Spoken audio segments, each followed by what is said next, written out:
चीता आया चीता आया चीता आया सगरो होर्डिंग साट दिहले हो। चीता आया चीता आया चीता आया सगरो होर्डिंग साट दिहले हो। ए ललनाया आजू के दिनवा ऐतिहासिक चीता के फीता काट दिहले हो।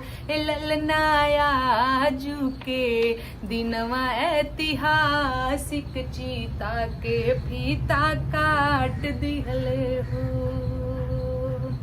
धनी धनी भारत के धरतिया जहमा साहेब अवतार लिहले हो।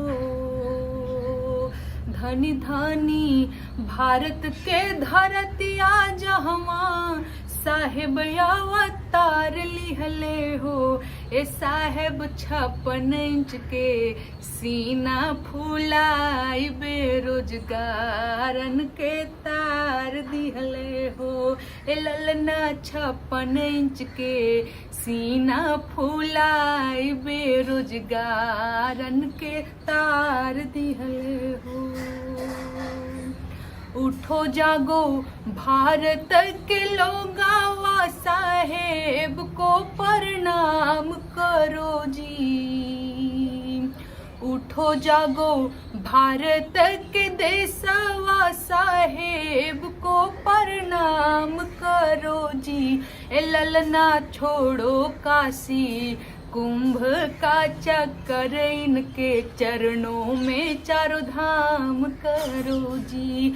ए ललना छोड़ो काशी कुंभ का चक्कर इनके चरणों में चारों धाम करो जी।